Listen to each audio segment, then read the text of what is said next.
어버이 주일입니다. 우리는 우리를 낳아주시고 길러주신 부모님을 공경하고 효도해야 됩니다. 왜 그러느냐? 하나님의 명령이십니다. 잠언서 1장 8절에 내 아들아 내 아비의 훈계를 들으며 내 어미의 법을 떠나지 말라. 또 모세가 시내산에서 하나님께 받은 10계명 가운데 제5계명이 내 부모를 공경하라. 그리하면 너희 하나님 나 여호와가 너희에게 준 땅에서 내 생명이 길리라 하나님께서 말씀하셨습니다. 또 왜 우리는 부모님을 공경하고 효도해야 되느냐? 부모님은 자식들에게 자신들의 모든 것을 다 주셨어요.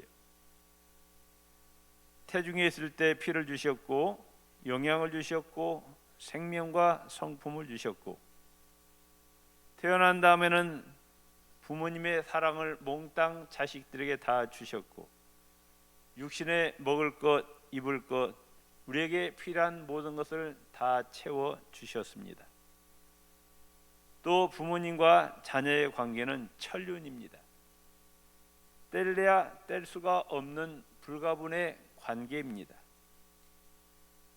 또 건강한 가정은 건강한 사회의 밑거름이 되는데 건강한 가정은 어디에서 시작이 되느냐?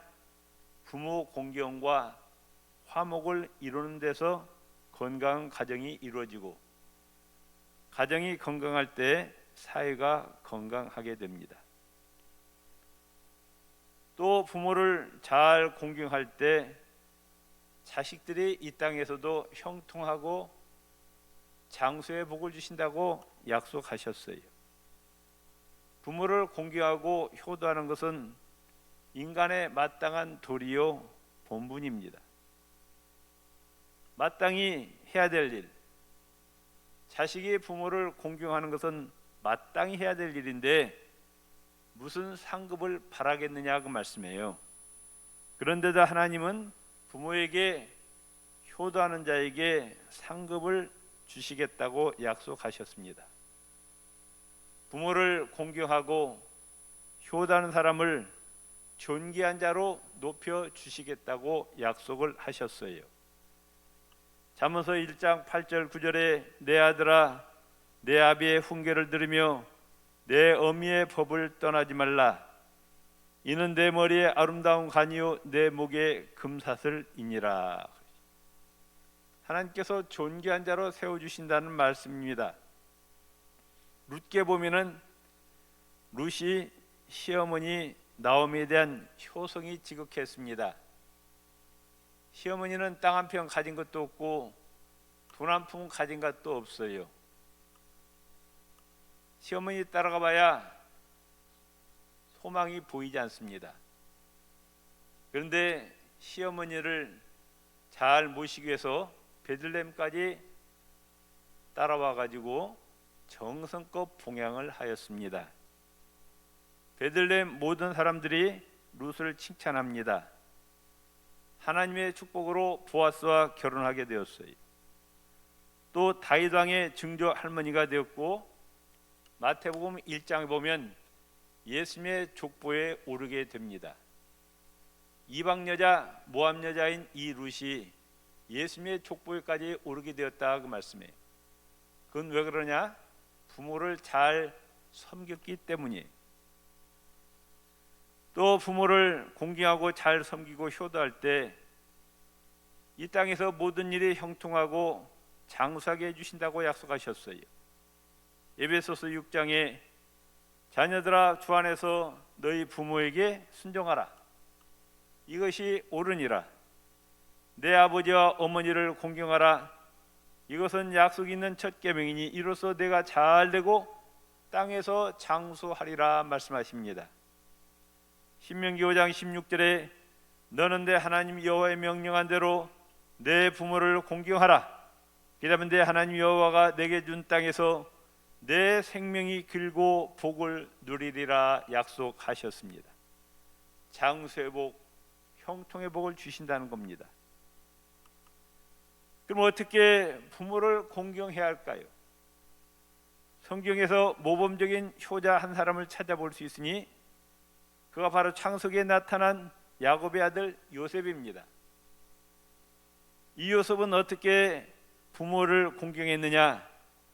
부모의 마음을 즐겁게 해드렸어요. 뭐니 해도 부모의 마음을 편하게 해드립니다. 즐겁게 해드리는 것이 첫 번째 효도입니다. 비단 옷에 육선이 상에 가득하게 해드려도 부모님의 마음을 기쁘고 즐겁게 해드리지 못하면 효도가 될 수가 없어요. 정부 종합청사가 있는 동네가 효자동이라고 합니다. 그 동네가 효자동이라고 부르는 이유가 있다고 합니다. 옛날에 젊은 부부가 이제 밭에 나가서 일을 나갑니다. 아들을 할아버지하고 같이 재웠어요. 근데 그 할아버지가 주무시면서 손자를 그냥 깔아 뭉갠 거예요. 그리고 그 손자가 숨을 쉴 수 없어서 그냥 죽어버렸습니다. 그때 마침 엄마가 들어왔어요. 얼른 아이를 업고 남편에게 달려갑니다. 시아버지가 이 사실을 알면 얼마나 걱정이 될까 싶어갖고 얼른 그 죽은 아이를 업고 나갔어요. 밭에 있던 남편에게 그 얘기를 했더니 죽은 아들을 보고 할아버지의 마음을 상쾌한 불효자시라고 하면서 뺨을 한 대 냅다 쳤습니다. 그랬더니 그 뺨을 맞은 죽었던 아이가 다시 숨을 쉬기 시작하여 살아났다고 합니다. 이 소문이 널려 퍼져가지고 그 동네를 효자동이라 이렇게 불렸다고 합니다. 또 요셉은 아버지 야곱에게 절대적으로 순종했어요. 아버지의 말씀에 반항하지 아니했습니다. 적당히 순종하지 아니했어요. 온전히 순종했습니다. 아버지 야곱이 요셉에게 너희 형들이 지금 세겜에서 양을 치고 있는데 형들이 잘 있는지 양떼들이 잘 있는지 보고 오너라 그랬어요. 평소에 이복 형제들이 자기를 미워하는 걸 알고 있었어요. 자기에 대해서 살기 등등한 것도 알았습니다. 그런데 아버지가 가라고 하니까 절대 순종하는 마음으로 머나먼 길을 떠났습니다. 세겜에 가보니까 벌써 형들은 또 도단으로 이동했어요. 그렇지 않아도 마땅치 않은데 핑계가 좋죠. 형들이 떠났으니까 집으로 돌아오면 되는 거예요. 아버지한테 와서 형들이 떠났다고 그러면 되는데 이 요셉은 도단까지 또 갑니다.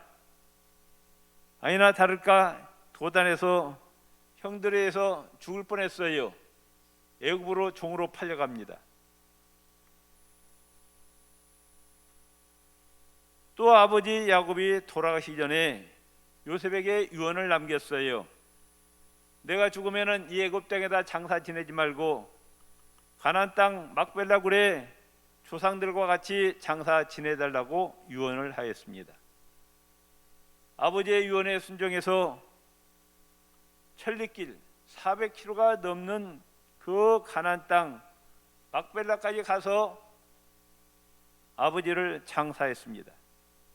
지금부터 수천 년 전 버스가 있습니까? 택시가 있습니까? 아무것도 없어요. 걸어서 천리를 갔다 그 말씀이에요.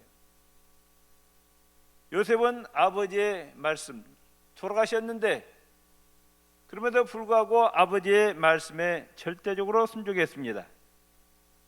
이러한 부모님에 대한 효성 때문에 요셉은 다른 형제보다 큰 축복을 받고 대애굽의 총리까지 되었어요. 중국의 태평시대를 이야기하면은 요순시대라 그럽니다. 요순시대, 태평성대. 순 임금이 중국을 다스리고 있었어요. 요 임금이 그때 순 임금은 어린 시절에 어머니가 일찍 돌아가셔가지고 새로운 새엄마가 들어왔어요. 그런데 그 새엄마가 아주 나쁜 새엄마였어요. 몹시 고통을 당했습니다. 한 번은 새엄마가 데려온 이복 동생 상이 물에 빠져 죽게 되었어요. 순이 들어가서 얼른 건져 주었습니다. 새엄마가 그것은 순이 계획적으로 한 짓이라고 피가 나도록 때렸습니다. 그래도 순은 새어머니에게 지극한 효성을 다했습니다. 또 한 번은 새엄마가 물이 없는 우물에 비녀를 빠뜨리고 순 보고 그 우물 속에 들어가서 그 비녀를 가져오라고 합니다. 그래서 순은 어머니의 말씀에 순종해서 우물에 들어갔어요. 그 사이에 남편 보고 물이 없는 샘은 그대로 두면 빠지기 쉽고 위험하니까 메어버리라고 합니다. 그 아버지는 아무것도 모르고 순이 들어간 우물에 돌과 흙을 퍼부었었어요. 다행히도 우물 안에 옆으로 굴이 있어가지고 순은 그곳으로 빠져나와 살았습니다. 또 한 번은 새엄마가 순에게 썩은 곡식을 옮기라면서 다락방에 올라가게 합니다. 다락방에 올라가자 그 새엄마는 다락방에다 불을 질러버렸어요. 태워 죽이려고 했죠. 마침 옆에 삿갓 2개가 있어서 순은 그것을 양 겨드랑이에 끼고 뛰어내려서 살았습니다. 못된 새엄마지만은 이 순은 끝까지 새엄마를 잘합니다. 그 소문이 퍼지고 퍼져서 요 임금에게 귀에까지 들어갔어요. 요 임금님이 그 순이란 어린아이를 데려오라고 합니다. 그래서 궁궐로 데려가서 이 순을 키워가지고 왕의 자리를 물려주는 거죠. 효자순은 역시 훌륭한 임금이 되어서 천추에 빛나는 임금이 되었습니다. 마치 효자 요셉이 애굽의 지혜로운 총리 대신이 된 것과 같습니다. 그래서 중국 역사는 태평성대 시대하면 요순 시대라고 하잖아요. 하나님의 말씀에 위배되는 일이 아닐지인데 자녀들은 부모에게 주안해서 반드시 순종해야 됩니다.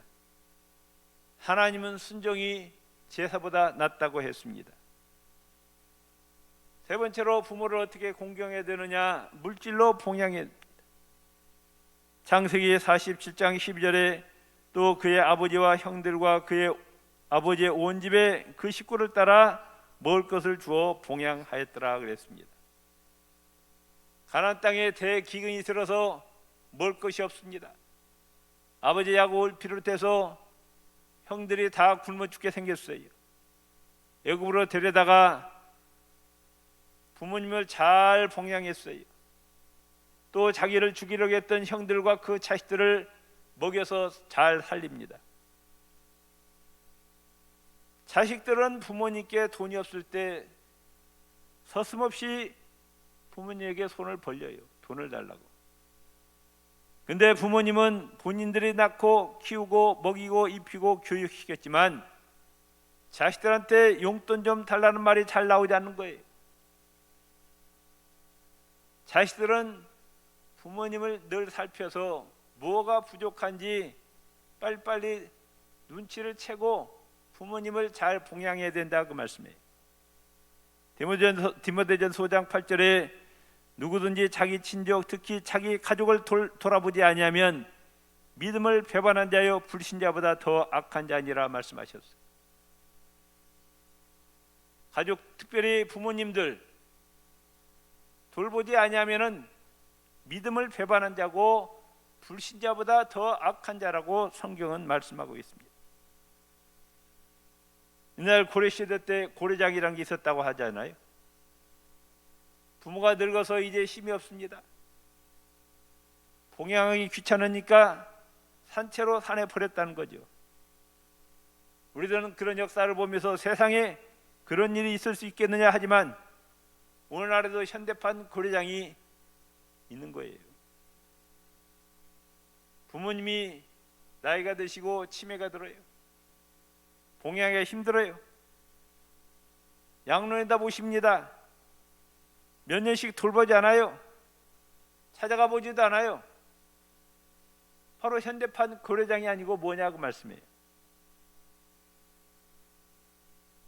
요셉은 아버지 돌아가신 다음에도 70일장을 지냈고 시신의 부패를 막기 위해서 향재료를 넣는데 40일이 걸렸어요. 얼마나 많은 비용과 정성이 들어갔느냐고 말씀해요. 참으로 상상 못할 효성을 이 요셉은 아버지 야곱에게 보입니다. 또한 요셉은 아버지 야곱에게 영예를 올렸어요. 요셉은 종살이, 감옥살이 별별 고생을 다 하면서도 하나님 은혜로 성공했습니다. 축복을 받아서 애굽의 총리가 되었어요. 그래가지고 부모님을 잘 모셨습니다. 부모님께 영예를 올리고 기쁨을 드렸다고 말씀해요. 가나안 땅에 있는 아버님을 모시러 의리의리한 황금 수레를 보냅니다. 아버지가 오셨어요. 애굽의 국무총리 실세입니다. 휘황찬란한 옷을 입었어요. 요셉이었어요. 국무총리 옷을 입었는데 아버지가 오시자 맨발로 뛰어나가 맞아들이고 목을 부둥켜 안고 엉엉 웁니다. 애굽의 대신들이 다 그걸 바라보고 있었어요. 또 돌아가신 다음에 70일장을 지내고 천리가 넘는 가나안 땅으로 장례 행렬이 지날 때 얼마나 굉장했겠느냐 그 말씀이에요. 부모님께 큰 영예가 돌아가겠다고 말씀이죠. 마지막으로 형제의 사랑으로 효도를 했습니다. 아버지 야곱의 장례식이 끝나자 요셉을 죽이려 했던 형들이 찾아와 가지고 용서를 빕니다. 혹시라도 요셉이 자기들을 죽이지 아니할까, 복수하지 아니할까 전전긍긍합니다. 그러면서 요셉에게 말하기를, 당신의 아버지가 돌아가시기 전에 이르기를, 너희는 요셉에게 이같이 이르라. 내 형제들이 너에게 악을 행하였을지라도 이제 바라겠는데 그 허물과 죄를 용서하라 하였나니 당신의 아버지의 종들의 죄를 이제 용서하소서 말하자. 요셉이 그 말을 듣고 울었다고 했습니다.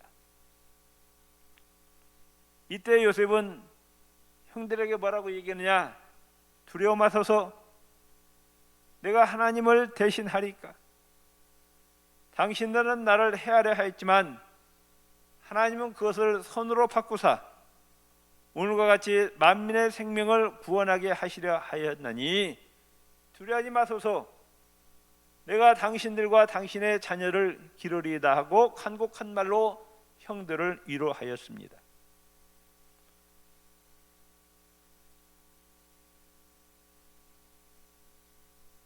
형제간에 화해했다고 말씀합니다. 자기를 죽이려고 하는 형들을 용서했어요.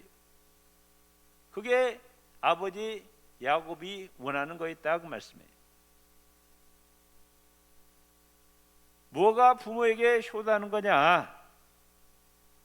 같은 형제간에 가난하고 약한 형제 자매, 못 사는 형제 자매를 돌봐주고 형제간에 화목하게 지내시기를 바랍니다. 10손가락 깨물어 안 아픈 손가락 없다고, 그게 바로 부모의 마음이라고 말씀합니다. 부모 입장에서 모든 자식이 건강하거든 약하건 또 부자건 가난하건 다 부모님은 안쓰럽고 염려가 돼요. 그게 부모의 마음이라고 말씀해요. 진정한 효자라면 이러한 부모의 마음을 헤아려서 약한 형제, 가난한 형제를 사랑하고 보살핌을 때 부모가 기뻐하고 즐거워하는 거라고 말씀해요. 부모가 가장 바라는 것이 뭐냐? 형제간에 우애하고 사랑하는 모습을 볼 때 부모님이 가장 기뻐하고 간절히 바라는 거예요. 형제간끼리 싸우고 화목하지 못하면 부모님의 마음에 못을 박는 것과 같습니다. 형제간에 우애하고 화목하게 지낼 때 부모님이 기뻐하고 자기 자녀들을 자랑하는 거예요. 요즘 보면은 부모님의 재산을 가지고 형제간에 싸워요. 더 많이 가져가겠다고. 또 법원에 고발합니다. 그런 모습을 바라볼 때 부모의 마음이 얼마나 아프겠느냐 그 말씀이에요.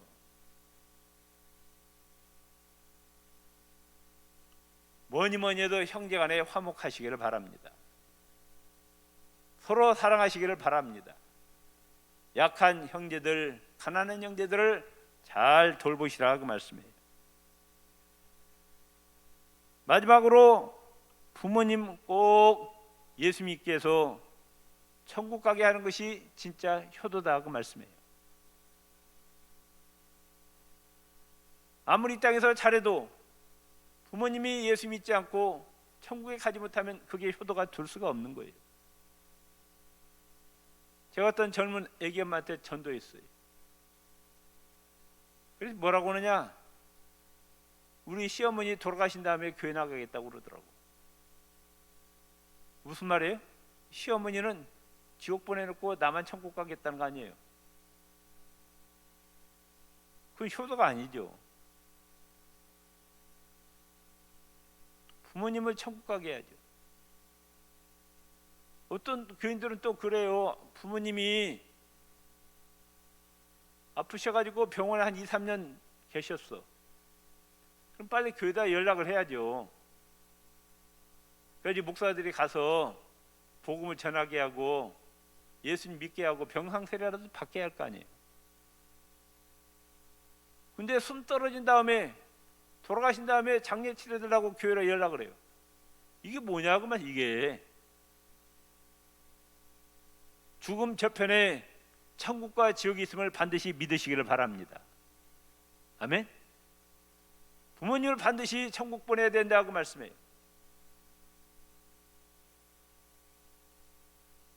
오늘 어버이주일입니다.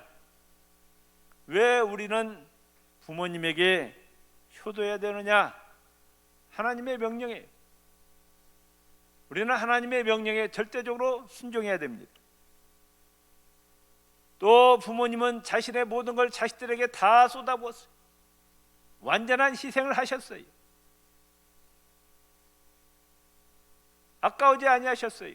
다 쏟아부었어요, 자식들한테. 부모와 자녀의 관계는 천륜입니다. 뗄래야 뗄 수가 없어요. 건강한 가정은 건강한 사회의 밑거름이 되는데, 건강한 가정은 부모 효도에서부터 시작되는 거예요. 또 부모에게 효도할 때 이 땅에서 하나님께서 잘 되게 해주시고 건강과 장수의 복을 주시다고 약속을 하셨습니다. 어떻게 우리는 부모님에게 효도해야 되느냐? 부모님의 마음을 못을 박아서는 안 돼요. 아프게 해서는 아니 됩니다. 부모님 마음을 기쁘게 해드려야 돼요. 부모님 마음을 기쁘게 즐겁게 해드려야 된다고 말. 그러기 위해서 부모에게 순종해야 돼. 또 수시로 살펴서 부모님이 뭐가 부족하는지 살펴서 물질로 잘 봉양해 드려야 된다 그 말씀입니다. 부모님을 공경하고 부모님께 영예를 돌려야 돼. 마지막으로 형제끼리 싸우지 말고 사랑하고 우애해야 된다. 그럴 때 부모님이 기뻐하시는 거예요. 마지막으로 꼭 예수님을 영접하게 해서 천국에 보내드리는 것이 진정한 효도임을 믿으시기를 바랍니다. 기도하시겠습니다.